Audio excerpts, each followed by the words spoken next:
This is a video on how to study effectively. 5 top tips. Have you ever wondered how to study more effectively? Have you ever studied for hours on end for a test or exam and still not understood anything? Have you ever failed an exam after feeling like all you've done is study? Well, after countless tests and exams, GCSEs, A-levels and 8 years of university, I'm here to give you 5 top tips on how to study effectively and how to never fail an exam again. Top tip number 1. Summarise. As students, we can sometimes think it's important to take loads of notes and highlight. When note-taking, think to yourself, why are you taking these notes? What exactly are you trying to achieve by making notes? For many of us, the idea is to remind us of what we've read in lectures or in books, and to have all of the information we have read in one place, especially if you're using multiple resources to make notes.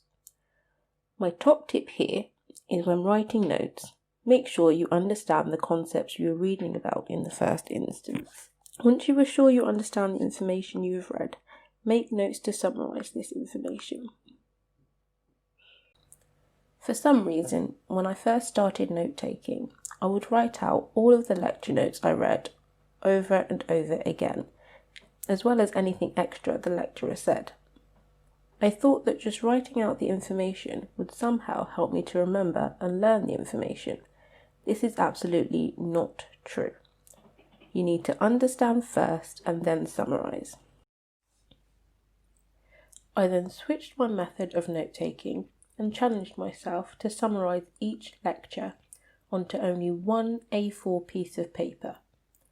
This made studying for tests and end-of-year exams way easier.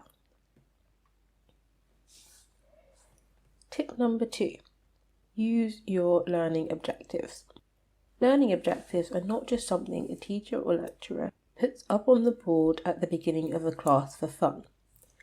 Usually, the lesson or lecture is based upon these learning objectives, and by the end of the lesson or lecture, you should feel like you have met the learning objectives and can answer questions based around these. Make sure at the end of a lesson or lecture, you have fully understood each learning objective, and these are probably fair game to be asked about in any test or exam. If you do not feel like you have met the learning objectives, stay behind and ask the teacher or lecturer to clarify things for you, or you can go home and read about the topic further. Make sure you are looking at all of your learning objectives outlined for your course, and that you're familiar with all of the topics, even if there is no dedicated lecture or lesson for them. I have definitely been asked questions based on learning objectives in exams at university, even if we were not directly taught the subject or spoon-fed the information. Tip number 3. Active learning. If you haven't heard of active learning yet, this is definitely one of the most important learning techniques and what allowed me to feel comfortable learning new information at university. Active learning is when a student engages their brain in the learning experience rather than listening or reading passively. The easiest way to do this is to ask and answer questions about the content you are learning. This could include making flashcards out of your notes or writing your notes in question and answer format. Thinking about what questions you may be asked on a topic not only helps you to remember the content better, but also allows you to practice answering questions in an exam format, which will ultimately help you on test day. I prefer to make flashcards using websites such as Quizlet and Anki. Tip number 4. Start early. Spaced repetition is another one of the most important studying methods.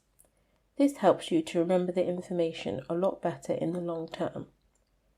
It involves revisiting concepts that you have learned at different time intervals. You should revisit information you study multiple times, and in order to have the time to do this, you should start revising early for any exam, as early as possible. Do not leave it to the last minute and attempt to cram. So for example, if you learn a topic today, then you revisit it again in approximately 2 weeks and again in another 2 weeks.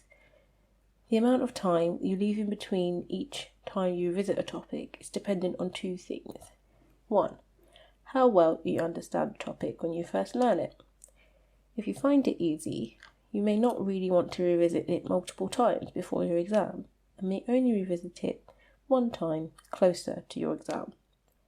However, if you are finding a topic particularly difficult to understand, it may be best to revisit this topic sooner and at more time intervals before your exam.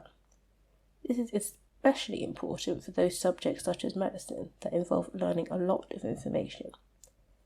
It can be difficult to organise the time intervals needed between different learning concepts, so apps such as Anki combine active learning and spaced repetition to help students organise their learning.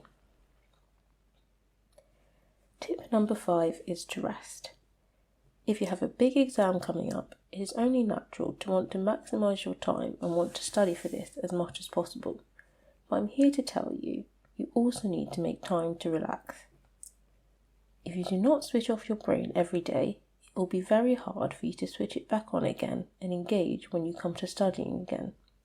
I am speaking from experience. Sometimes I would study so hard I would go to bed and dream of what I'd just revised. I thought that meant I knew the content inside out, but when it came to the exam, I just had so much information in my head and could not pinpoint exactly the right information needed to answer the question right in front of me. Needless to say, I did not do so well in that exam. Some of the best advice I was given since then was to find ways to relax and to switch off between study sessions, to make sure I was only thinking about the information I was studying whilst I was studying.